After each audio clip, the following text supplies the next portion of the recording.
Je crois que vous connaissez pour la plupart d'entre vous Jean Viard. Il est sociologue. Il a une carrière CNRS, CEVIPOF, au croisement de l'analyse de cette société qui évolue à une vitesse évidemment extrêmement rapide et en accélération. Il s'est aussi beaucoup intéressé aux questions politiques. Vous avez pu depuis des années l'entendre sur à la fois ces questions d'espace qui nous touchent beaucoup sur le logement, parce que le Covid nous a probablement ramené vers le logement, mais il y a aussi un environnement. Il a beaucoup travaillé sur la ruralité, sur les temporalités. Ses derniers livres, pardon, j'en ai peut-être oublié, mais que je vous recommande, À juste regard, La révolution que l'on attendait est arrivée. Un livre un peu moins promu peut-être, mais que j'ai beaucoup aimé avec Laurent Berger, sur une société du compromis. C'est un mot important pour nous parce qu'on est en train de créer des alliances. On veut changer d'échelle. Évidemment, le changement d'échelle s'appuie sur notre capacité à travailler ensemble. Donc, merci Jean d'être avec nous pour un temps d'inspiration, d'enrichissement, parce que comme tu as pu le comprendre, on a des séances d'atelier. On commence à capitaliser tout ce qu'on fait déjà depuis des années très concrètement sur les territoires. Donc déjà, encore merci. Et qu'est-ce qu'est aujourd'hui pour toi habiter dans ce monde de grands bouleversements? Et je ne parle même pas de la situation politique quotidienne. Je crois qu'on essaye aujourd'hui de s'élever un peu plus loin que les 2 prochaines semaines. Merci à toi d'être là. Bonjour. Oui, excusez-moi de ne pas être. Vous m'entendez? C'est parfait, merci. Bon, bonjour. Oui, excusez-moi de ne pas être avec vous, mais j'ai un petit problème sur un œil où on me fait des piqûres, donc j'ai conduit le moins possible. Mais comme toujours, les choses finissent par s'arranger. Voilà. Puis en plus, voilà. Bon, passons. J'avais envie de poser quelques idées dès le départ, si vous voulez. Sur le logement d'abord. Avant, on parlait des sans-familles. Maintenant, on parle des sans-domicile fixe. Ça nous dit quelque chose d'essentiel. Ça nous dit que le domicile a pris une importance centrale. Pour une raison très simple, c'est que la vie s'est très allongée. On vit 700 000 heures, on vivait 500 000 heures au début du siècle précédent, et on passe l'essentiel de ce temps chez soi. On passe 100 000 heures devant la télé, 200 000 heures dans son lit. Quand on a du travail, ça prend à peu près 100 000 heures sur une vie. Vous voyez, je fais des chiffres sur la vie. Et puis, on passe énormément de temps chez soi, en famille, avec ses enfants, sur sa tablette, etc. Donc, du coup, la question du logement est devenue une question extrêmement individuelle, d'autant plus que on est dans une société où les structures d'appartenance, les religions, les classes sociales sont extrêmement défaites. Donc, les inégalités, l'exclusion, on la vit de manière individuelle. Et donc, du coup, c'est aussi pour ça que les gens sont aussi perdus, parce qu'avant, on pouvait être pauvre, mais ensemble. On participait à des grandes manifestations, on passait au local du syndicat ou du Parti communiste, etc., ou de l'Église, pour ceux qui allaient à l'Église. Donc, c'était une société de classe, de groupes organisés, et du coup, les difficultés de l'individu n'étaient pas les mêmes, et du coup, l'espace, le quartier, le quartier, c'était tenu, un quartier ouvrier, c'était tenu par le monde ouvrier, donc les enfants pouvaient courir, etc. Nous, on est dans une société totalement individuée, où les souffrances sont individuelles, et où, du coup, regardez l'espace public dans un quartier populaire, en gros, souvent, il est tenu d'ailleurs par les dealers. Et donc, effectivement, le logement devient le lieu du repli, le lieu de la famille, beaucoup plus qu'avant. Donc ça, c'est important, je crois, de poser ça dès le départ. Mais retenez bien cette idée que c'est parce qu'on a beaucoup plus de temps qu'au fond, y compris la sphère numérique, elle est dans le logement. Ce qui donne une deuxième idée, c'est qu'on est dans une société du double proche. Et je crois que ça, c'est essentiel à comprendre. Il y a le proche autour de chez soi. En gros, je descends, il y a une épicerie, il y a un marché, il y a le collège, etc. Il y a le trajet pour aller travailler. Et puis, il y a un deuxième proche, c'est l'écran. Et l'écran, on est plus souvent sur l'écran qu'autour de chez soi. Et l'écran, il nous renvoie une société urbaine, il nous renvoie les images d'une société violente, parce qu'à l'écran, il y a des attentats, des agressions, des viols, etc. On ne vous parle pas du champ de tomates où les tomates poussent, etc. Et donc, du coup, vous êtes pris entre deux univers. Et ce qui est très net, c'est que les gens, je dirais, qui habitent dans les villes, ils ont moins peur. Parce qu'ils sortent de chez eux, ils voient bien que, bon, prenez Marseille, qui a une réputation, j'étais conseiller municipal de Marseille, mais c'est quand même que la 7e ville de France en matière de violence. On en parle tout le temps dans les médias, mais en gros, vous sortez dans la rue, Vous avez peu de chances de vous faire attaquer, de vous faire violer, etc. Alors, quand vous regardez que dans le monde numérique, vous avez un sentiment d'extraordinaire violence. Et alors, ce qui est très compliqué, c'est que plus vous habitez loin de la ville, plus vous avez peur. Parce que plus c'est calme autour de chez vous, plus vous vous dites, oh, ça pourrait arriver. Quand vous vivez en ville, vous relativisez. Bon, j'étais cette semaine au Marseille, je vais à la plaine, il y avait plein de gens, des jeunes, toutes les couleurs et tout. C'était hyper cool. Donc, si vous voulez, il y a du coup cette montée de la peur en dehors des villes, et puis effectivement, relativement moins de peur dans la ville. Donc, retenez double proche. Donc, allongement de la vie, rôle nouveau de la maison, société du double proche, avec en plus ceux qui sont exclus de la sphère numérique, mais il y en a vraiment de moins en moins, mais il ne faut pas les oublier évidemment, dans ce processus. Donc, ça, si vous voulez, c'est société d'individus, fin des sociétés de classe, c'est tout ça qui marche. Alors, après, deux, trois idées, puis après, Gilles en discute. On a poussé nos sociétés vers la réussite. On a poussé notre société vers les start-up nations, vers les gens qui gagnent beaucoup, qui réussissent, etc. Ce qui est bien, il faut valoriser les grands artistes, les grands industriels, les grands chercheurs, etc. Bien sûr. Mais la plupart des gens, ils ont envie d'une société robuste. Ils ont envie d'une salle des fêtes pour leurs anniversaires. Ils ont envie d'une école où l'association de parents d'élèves est un lieu familial, amical. Ils ont envie de cette proximité. Et en fait, les grands succès, ce n'est pas leur souci premier. Et donc, au fond, il s'est créé un écart entre, au fond, une société qui tire en avant. On le voit bien. Regardez en France, on a créé 2 millions d'emplois en 7 ans. Oui, d'accord. Mais et les autres, ceux qui, ont, je veux dire, ceux qui avaient déjà un emploi avant, il faut qu'est-ce qui est arrivé dans leur vie? Bon, font rien. Et donc, ils n'ont pas de mouvement, ils n'ont pas de récit, ils n'ont pas de projet, ils ne voient pas où ils vont.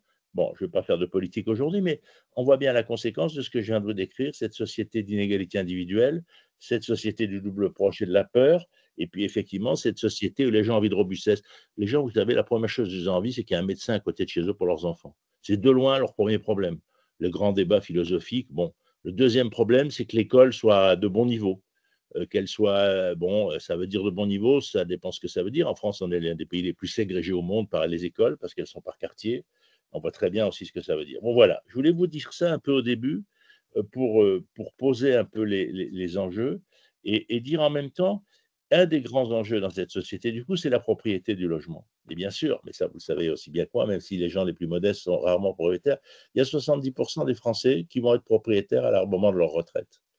Et au fond, la propriété, il y a des sociétés où il y a beaucoup moins de propriétaires. Par exemple, l'Allemagne.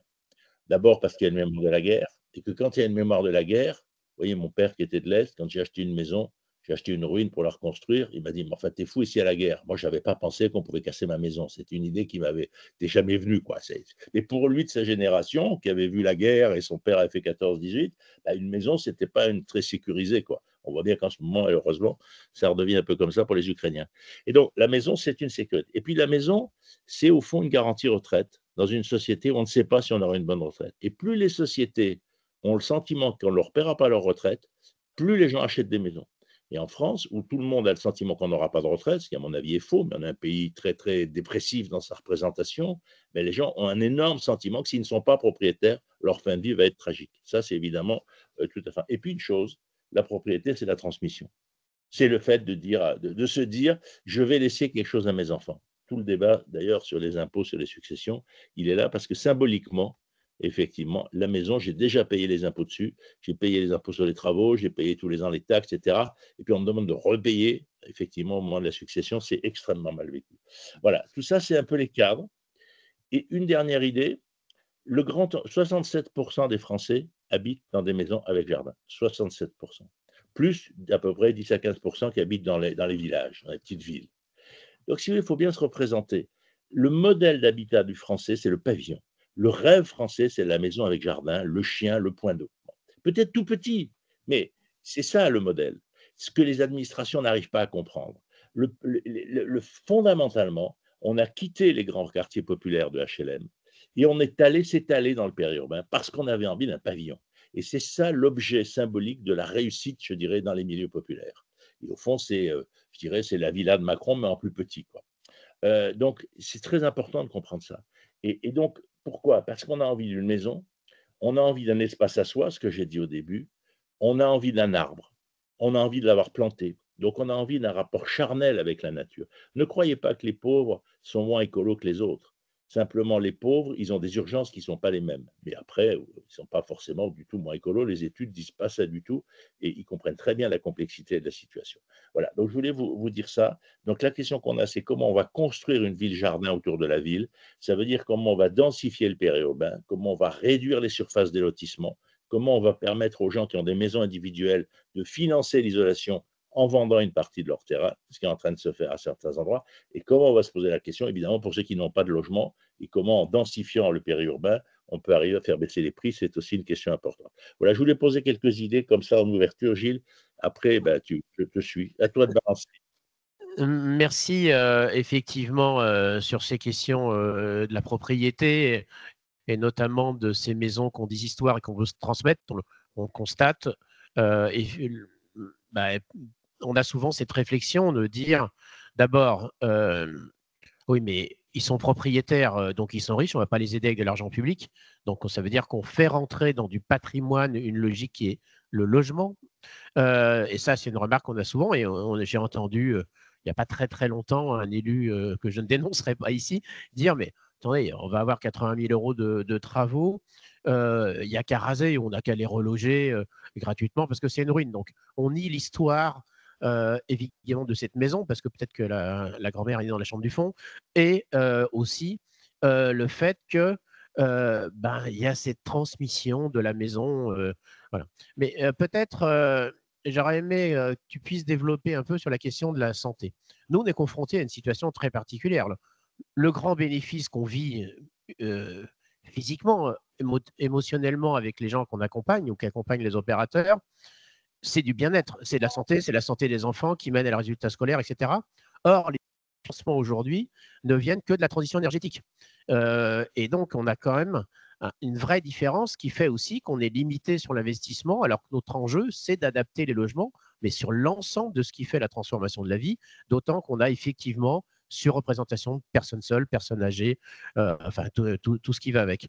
Comment tu réagis sur ces évolutions de la santé, alors on dit parfois de care, mais effectivement, qui doit être accessible à tous et pas seulement à ceux qui sont les plus fortunés.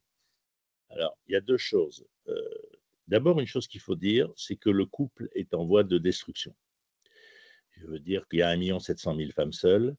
Dans les quartiers populaires, regardez à Marseille, puisque vous êtes à Marseille, il y a 40% des logements qui sont occupés par des femmes seules avec enfants, qui souvent ne travaillent pas parce qu'elles n'ont pas fait d'études et qu'elles n'ont pas le permis de conduire, et que ces quartiers sont extrêmement loin. Comment vous pouvez faire du ménage ou du service dans des métiers simples, c'est des gens qui ont fait peu d'études, alors que vous habitez en immense périphérie. Regardez Marseille, les grands quartiers nord, il n'y a pas de transport collectif, il y a des bus, mais il n'y a pas on n'a pas mis de tram, on n'a pas mis de métro, donc ils ne sont pas dans le marché du travail. Donc, vous avez cette première question. Mais pourquoi je dis ça? Parce que la grande révolution qu'on vit en ce moment, c'est une révolution anthropologique, où, si vous voulez, depuis longtemps, et notamment la révolution industrielle, il y avait deux modèles. Il y avait le modèle de l'homme, qui était un modèle héroïque. L'homme devait travailler beaucoup, ramener de l'argent, faire la guerre et être l'autorité. En gros, quand maman disait à son gamin ou à sa gamine, attention, je vais le dire à papa, ça voulait dire attention. Ça veut dire que l'autorité arrive. En général, on ne l'appelait pas papa, mais on pouvait. Et la femme, elle avait un statut qui était effectivement un statut de devoir, le devoir conjugal, bien entendu, devoir élever les enfants, gérer le budget, etc. Bon. Et au fond, il y avait ces deux positions anthropologiques depuis très longtemps, mais qui avaient été accélérées par la révolution industrielle. Et puis, effectivement, parce que la révolution industrielle est une révolution masculine, puisque dans les usines, dans les mines, dans les armées, dans les grands partis, c'est des mondes masculins. Ce monde, c'est le modèle de l'armée industrielle masculine. On sort de ça. On sort de ça. Les filles se battent pour faire des études. Regardez les filles des quartiers populaires, en 2 générations, elles ont le même niveau d'études que les filles, je dirais, qui étaient là avant elles.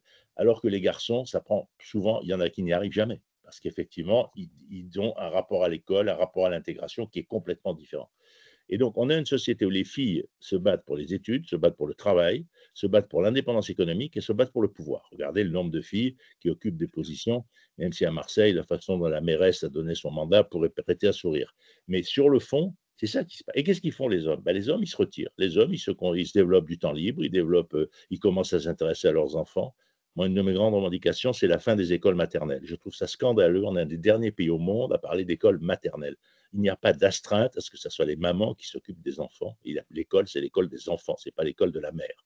Je pense qu'il serait quand même temps que la France se mette un peu à hauteur. Donc il y a tout ça qui joue énormément. Et c'est fondamental parce que ça va s'accentuer et ça contribue à l'effondrement de la natalité et ça contribue au fait que plus vous faites d'études, moins vous avez d'enfants.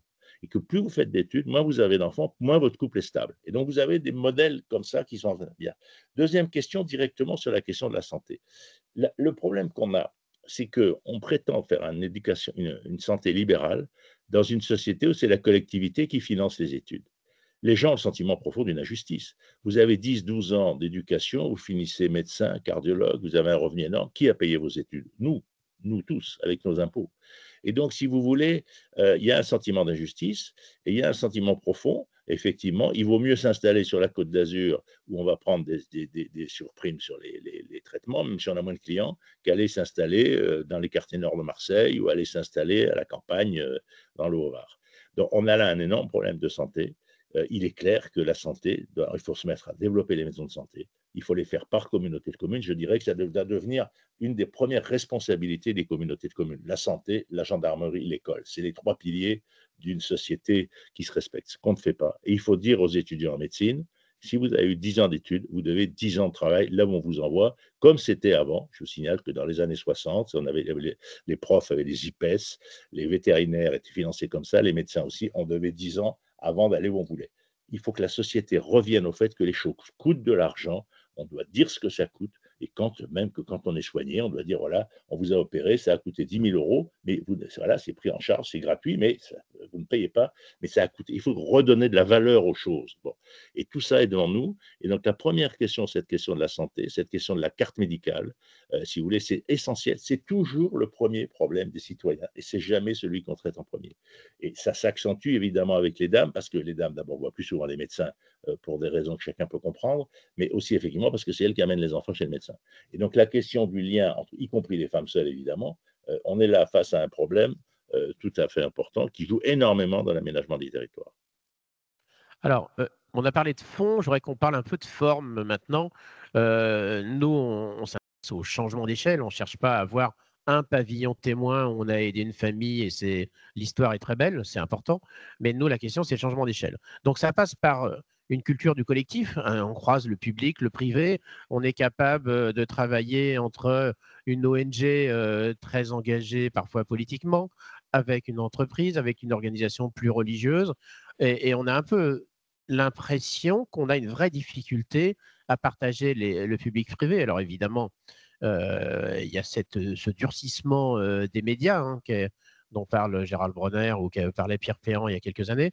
Mais en ça, il y a vraiment une société où il y a une espèce de cristallisation, alors que nous, on cherche à faire de l'alliance. Donc on forme des gens pour ça, on a créé des métiers autour de ça. Comment tu vois comment on peut faire progresser ces situations et se mettre autour de la table et travailler parce que, comme tu le disais très bien, on s'intéresse à la santé des gens, au bâtiment, au fait que les gens vivent dans des bonnes conditions. Le multibénéfice, il est évident, y compris de la question de la cohésion sociale. Les gilets jaunes sont quand même partis d'un problème de prix de l'énergie. Mais on a eu trois grandes révoltes depuis que le président Macron est président. Hein, je veux dire, on a eu les gilets jaunes, on a eu les quartiers immigrés et on a eu le monde agricole. En gros, c'est pas le centre des villes, c'est pas le lieu des élites, c'est pas le lieu des gens qui vont au théâtre, qui prennent le métro, etc. On a une société qui a été brisée depuis une quarantaine d'années, au fond par un État que la droite comme la gauche a renforcé. On a créé 1 million de postes de fonctionnaires depuis la décentralisation. Et au fond, on va dire une chose toute simple, mais on prélève 56% du revenu des Français. Donc, les gens qui gagnent de l'argent ont l'impression d'être super pressurés. Il y a 40% des gens qui considèrent qu'ils n'ont pas les services auxquels ils ont droit. Sauf que je viens de parler, le médecin, l'école, parlons même pas des transports, etc. Et donc, ça veut dire que l'organisation de la société, c'est pas du tout adapté à la transformation de la société. Les gens ont massivement quitté les villes pour habiter à côté. Les gens ont modifié leur mode de vie, mais l'appareil d'État n'a pas changé, la carte démocratique n'a pas changé. Si vous voulez regarder, l'essentiel des gens habitent dans des petites communes, mais en fait, prenez les gens de Marseille qui sont allés habiter tout autour. En fait, ils sont fondamentalement marseillais, culturellement, politiquement. Ce qui les intéresse, c'est la mairie de Marseille, la politique de Marseille. S'ils veulent sortir, ils vont à Marseille, c'est généralement là qu'ils travaillent, etc. Mais on a dit aux gens, non, non, on reste sur la carte politique des petites communes, etc. En Ile-de-France, on a le même problème. On a 563 communes, et il est bien évident que ce qui intéresse les gens, c'est Paris. Or, Paris est géré par les gens qui y dorment. Bon. Et donc, effectivement, il y a 2 millions de personnes qui dorment à Paris, et c'est eux qui décident des politiques publiques, des politiques de transport, des politiques d'éducation, avec le fait, prenez Paris, l'école publique est en train de se faire doubler par l'école privée, parce que plus la ville devient bourgeoise, plus les gens mettent les enfants dans les écoles privées, et plus effectivement l'école publique s'effondre. Donc on est là sur des bouleversements, parce qu'on a un pays où l'État s'est complètement bureaucratisé, décroché du territoire, et n'offre plus ce service fondamental aux gens. Donc si vous voulez, la question, mais ça vous ne pouvez pas la résoudre au niveau évidemment de votre action, et c'est pour ça que moi j'insiste sur le rôle des communautés de communes. Je dis il faut trouver un niveau qui est la responsabilité de la maison de santé, de la maison d'éducation, de la gendarmerie et de la maison des services publics, et que ça soit au niveau de la vie des gens. Les communes, c'est souvent trop petit dans le monde rural et périurbain. Dans les villes, ce n'est pas la même question tout à fait, donc il faut avoir une autre géographie, mais il faut se poser cette question, parce qu'effectivement, il faut repartir de la base. Parce que comme les classes sociales ne sont plus des grandes organisations, qu'est-ce qui nous rassemble? Ce qui nous rassemble, la première chose, c'est les entreprises. Le conflit capital-travail est terminé. Il n'y a quasiment plus de grève dans les entreprises privées. Ça n'existe quasiment plus. 90% des accords d'entreprise privées sont signés par tous les syndicats, y compris la CGT. Donc, si vous voulez, ça veut dire que dans le privé, là où c'était le cœur de la guerre civile, sociale, depuis un siècle, pour augmenter, protéger les salariés, etc., chose tout à fait positive, on est arrivé à un niveau d'équilibre où les gens considèrent que ça fonctionne. Donc, ça veut dire que l'entreprise a la confiance de 90% des Français. C'est le premier lieu de confiance. Parce que l'entreprise, c'est du lien, c'est des amitiés. Je rajouterai pour vous que 46% d'entre nous ayant eu des aventures sentimentales, pas forcément officielles. Bon, mais ça, c'est un peu parallèle. Mais donc, et donc l'entreprise, et la deuxième chose, c'est le syndicat. Chaque syndicat, les grands syndicats français ont plus de 600 000 adhérents. Chaque syndicat français a plus d'adhérents que toutes les forces politiques réunies. Les grands lieux du lien, ce sont les syndicats et les associations et les entreprises. Et donc la question, c'est aussi comment on comprend ce type de lien-là. Donc il n'y a plus de lien imaginaire par les classes, mais il y a d'autres liens, et il y a le local. Le local est un lieu absolument essentiel. Ce n'est pas le local au sens communal. Vous savez, après la grande pandémie, quand on demandait aux gens qu'est-ce que c'est le mot qui ressort pour vous, ils disaient c'est le proche. Pourquoi? Parce qu'on a été enfermés chez nous, on a vu les proches et on a vu le proche autour de chez soi, on n'avait pas le droit d'aller loin, etc. Et donc, on est dans une société du proche et du numérique, ce que j'ai dit tout à l'heure. Et c'est absolument essentiel à comprendre. Ce n'est pas du communal. C'est en gros autour de chez soi, là où on s'achète. Et alors, on va faire quoi? Mais l'essentiel des biens sont livrés par le numérique. 70% d'entre nous avons commandé un objet avec notre téléphone portable. Donc, on a une société de la livraison et de la proximité. C'est ça qui se passe. Et le problème, c'est que cette qualité de la proximité n'est évidemment pas la même partout. Il faut qu'on organise la proximité. Moi, je suis un grand défenseur de la légalisation du hashish. Je ne m'en cache pas, parce que je pense que tant que le hashish sera interdit, d'ailleurs, tous les pays ont pris cette politique, parce que sinon c'est incontrôlable, on ne peut pas, le territoire est inhabitable. Les quartiers nord de Marseille, j'ai fait travailler pour payer mes études. Moi, quand j'y vais, ça me rend malade, parce qu'on voit bien que les gens sortent plus de chez eux. Bon, donc on est dans des lieux de violence, parce qu'on a laissé se développer une mise en scène du conflit entre l'État et les dealers, pour le fait que, bon, effectivement, il se trouve qu'il y a 5 millions de consommateurs, je pense qu'il y en a pas mal dans la salle, et qu'on est effectivement une société où 50% des garçons ont déjà fumé du hashish. Donc la France a une politique totalement absurde qui rend inhabitable une partie du territoire. On ne peut pas se cacher. Et donc il y a cette question. Et puis il y a cette question de la proximité réorganisée comme un des lieux forts de l'appartenance. Et un des gros problèmes des gens qui ne travaillent pas, soit qu'ils soient chômeurs, soit qu'ils soient retraités, c'est qu'ils perdent le lien avec le syndicat et ils perdent le lien avec l'usine. Les syndicats ne s'intéressent pas aux non-travailleurs, ou très peu. Et donc là, on a un problème, on a des groupes sociaux, des populations, ce n'est pas des groupes sociaux, des populations qui sont doublement isolées, parce qu'effectivement, elles n'appartiennent plus à une classe sociale, donc à un imaginaire collectif. Alors, il y a une partie qui se retrouve dans un imaginaire religieux, on voit très très bien notamment les jeunes musulmans, il y a 9% des Français qui vont toutes les semaines à la mosquée, alors qu'il n'y a que 4% qui vont à l'église. Mais il y a là effectivement une construction du lien par le religieux musulman dans les quartiers populaires, qui permet au fond qu'il y ait du lien. On l'a bien vu au moment des émeutes, tous les enfants n'étaient pas musulmans, mais la culture collective était. On considère que quand une culture touche plus de 40% des gens dans un quartier, ça devient celle dont on parle à la machine à café. Bon, en ce moment, c'est clairement le Front National dans plein d'endroits. Quand on a dépassé 40%, le discours collectif, c'est Front National. Et si tu n'es pas trop d'accord, tu écrases parce que, bon, de toute façon, ils sont trop nombreux. À une époque, c'était le discours communiste dans les quartiers nord de Marseille. Maintenant, c'est souvent le discours islamiste. Donc, c'est un discours majoritaire structurant. Donc, c'est comme ça, si vous voulez, que tout ça fonctionne. C'est pour ça que les territoires ne sont pas les mêmes. Là où il n'y a pas de paix locale à cause du hashish, on ne peut pas faire grand-chose. C'est totalement désespérant. Mais il y a plein d'endroits où on pourrait réfléchir à une société de la proximité. Et après, on peut avoir, vous savez, j'avais proposé, je n'ai jamais arrivé, j'avais proposé au président Hollande que tout le monde puisse transformer son garage en studio sans permis de construire, de façon à ce que tout le monde ait un petit loyer. Je dis, mais tout le monde le fait en réalité, tous ceux qui ont déjà des maisons, tous ceux qui ont, donc il faut vraiment se poser ce genre de questions. Il faut sortir des règles qui fait qu'il faut demander un permis de construire pour que son garage, faire une salle de bain, etc. En plus, on a besoin d'énormément de logements pour les jeunes et les étudiants. Il faut avoir des visions un peu coup de poing comme ça pour densifier le périurbain, densifier le territoire, parce qu'au fond, c'est ce qui est déjà le plus facile. Et puis, il faut évidemment une politique de transport, mais c'est encore un autre sujet. Alors, on n'est pas très loin de conclure parce qu'on va finir, mais peut-être pour parler des éditions de l'Aube, en dehors du fait que je sais que tu travailles sur un nouveau livre et peut-être que le thème est confidentiel, ce qu'on peut comprendre, mais pourquoi avoir créé avec justement Laurent Berger une collection, enfin je ne sais plus comment ça s'appelle, pardon, chez toi, mais sur le compromis. C'est quand même une approche assez originale et assez éloignée du climat actuel. Oui, ça, on peut le dire. Ben alors, bon, on va le dire les choses simplement. Moi, je suis dans l'édition depuis très longtemps. Il se trouve que j'ai rencontré Hubert Nissen avant qu'il crée Actes Sud. Donc, on était dans les années 70. La plupart d'entre vous n'étaient pas nés. C'était en 77. Et on a créé Actes Sud ensemble. Lui a amené l'idée.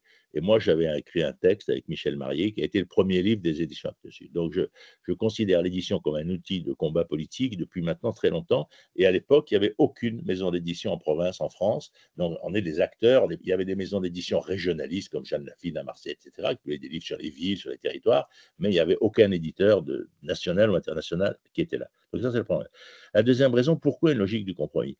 Parce que jamais l'humanité n'a vécu des ruptures aussi fortes. Jamais. On a été 5 milliards à s'enfermer chez nous pendant la grande pandémie. On a sauvé à peu près 300 millions de vies par cette pratique-là. Il y a 20 millions de gens, 30 millions qui ont été sauvés par le vaccin. On a perdu entre 20 et 40 millions de vies avec la grande pandémie, et ce n'est que la première des grandes pandémies. Bon, parce qu'avec le monde des avions, le monde des circulations, etc. Et la grande guerre climatique dans laquelle on est entré, la grande pandémie, si vous voulez, c'était la première escarmouche. Donc ça va s'accentuer, on le voit bien. Vous n'avez qu'à regarder, il y a déjà eu 600 hectares qui ont brûlé sur la côte d'Azur. Il fait 50 degrés, il y a eu des centaines de morts dans le pèlerinage des musulmans à cause de la chaleur. Les gens du Nord ont les pieds dans l'eau, ils n'arrivent plus à rentrer dans les champs avec leur tracteur parce que ça fait 3 mois qu'il pleut, etc. Donc le monde est en train de se casser. Et quand le monde se casse, du coup, il y a des radicalités. Il y a ceux qui disent je mets le béret sur la tête, et de plus en plus, c'est la stratégie effectivement des extrêmes droites, de dire non, non, les écolos, oui, non, c'est des emmerdeurs, etc. Il suffit d'ouvrir la fenêtre pour voir les écolos sont peut-être des emmerdeurs, mais en tout cas, le réchauffement climatique, il est bien là.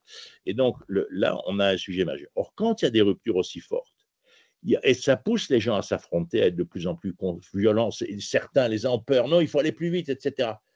Le résultat, c'est que ce qu'il faut, c'est entraîner les gens dans la bagarre climatique. Et pour entraîner les gens dans la bagarre climatique, il faut logique de compromis, logique de discussion, il faut savoir prendre le temps. C'est vrai que la terre brûle, mais en même temps, si on n'entraîne pas les populations, on va vers des régimes fascistes et dominateurs. Mais pas fascistes de droite comme on a, mais des régimes, effectivement, les Chinois, pour ça, sont beaucoup plus dans une lutte écologique, par exemple, que les droites européennes. Et donc, on va vers ça. Et donc, plus il y a des ruptures, plus il faut savoir négocier, parce que si on ne trouve pas des accords entre nous, effectivement, à ce moment-là, les extrêmes vont forcément gagner, tellement le monde est dangereux, tellement les gens vont avoir peur. Vous savez, le premier indicateur de la peur des gens, c'est l'effondrement de la natalité. Quand les jeunes filles, actuellement, vous avez 34% des étudiantes qui disent je n'aurai jamais d'enfants, et 30% des jeunes filles des quartiers populaires. D'habitude, c'était 4 ou 5%. Donc, si vous voulez, il y a une montée, il y a aussi des volontés de faire carrière, il n'y a pas que le réchauffement climatique. Mais quand une société ne désire plus faire d'enfants, c'est qu'une société qui a peur de son futur. Et quand une société a peur de son futur, elle a tout ce qu'il faut pour retrouver la joie par le totalitarisme. Le totalitarisme, c'est une joie. Le totalitarisme fasciste, le totalitarisme communiste, finalement, ça met de l'ordre, il y a des grandes fêtes, on est content, etc. C'est une façon d'avoir de la joie. La grande question qui nous est posée, c'est de ne pas tomber dans cette joie-là. Merci beaucoup. Merci de ce moment d'inspiration. Vous avez le droit d'applaudir. N'hésitez pas aussi à vous intéresser à ce qui se passe aux éditions de l'Aube, qui est effectivement tout près d'ici, c'est à 50 km d'ici, et il y a des très bons livres évidemment de gens, mais aussi de plein d'autres auteurs. Certains ici. Je ne ferai pas de message personnel, mais vraiment, non, mais l'inspiration, et lisez ce petit livre d'échange entre gens, et Laurent Berger, il donne envie d'aller plus loin. Voilà, et je trouve que c'est très positif. Et bientôt pour ton prochain livre, il sort quand? Tu n'es pas obligé de dire de quoi ça parle, mais tu peux dire quand ça sort. En novembre, ça s'appelle L'individu écologique, naissance d'une civilisation. C'est bien dans les thèmes dont on a parlé ce matin.